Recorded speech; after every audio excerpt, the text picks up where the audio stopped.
Overall, April was a very good month for the Harmony funds, extending what had already been a strong start to the year. The Asia Balanced and Growth funds gained 3.6 and 4.1% respectively, and both of the US dollar portfolios gained around 2.5%.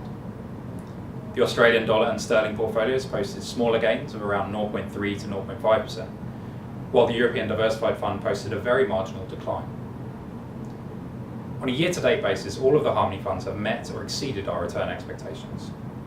The European Fund has led the way in 2015 with a return of almost 11%.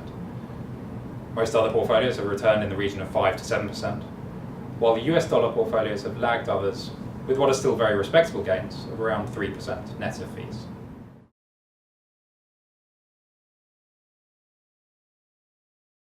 The most notable market moves in April included a surge in emerging, and particularly Chinese, equity markets, rising yields on sovereign bonds, and a weaker US dollar.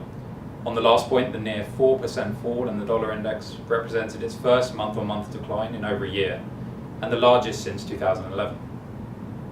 This boosted global index returns when expressed in dollar terms, helping the MSCI World Index achieve a 2.3% gain for the month, despite only modest returns from most developed markets, and a decline for European equities.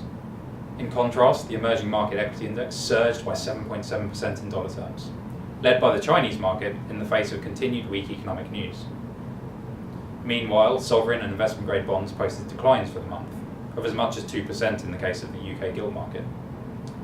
However, lower-rated credit and emerging market debt still managed to post gains.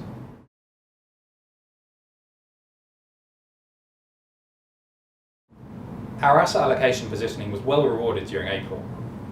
All of the Harmony funds held meaningful allocations to the areas that performed best: emerging market assets, equity, and credit, with little to no exposure to the declines posted by sovereign bonds. The impact of manager selection was reasonably mixed, but all of the funds benefited from 3 holdings that performed exceptionally well.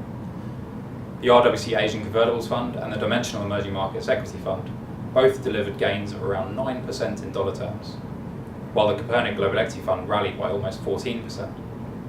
In aggregate, these holdings represent 10 to 15% of each of the Harmony funds, and therefore made a meaningful contribution to returns in April.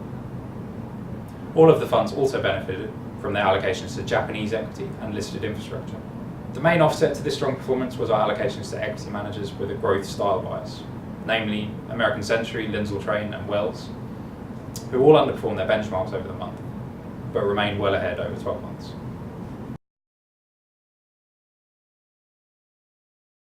Given exceptionally strong returns from some of our emerging market holdings in such a short period, most notably equity and convertible bonds, we took some profits from these areas towards the end of the month.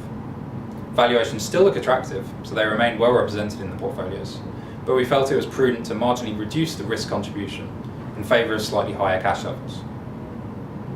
We also sold the remainder of our holding in the Old Mutual Strategic Bond Fund. We were gradually selling down this holding already, but finished that process earlier than expected when we found out that the fund manager intended to leave at the end of June. In the European portfolio, this was offset by a new allocation to a fund managed by 24 Asset Management.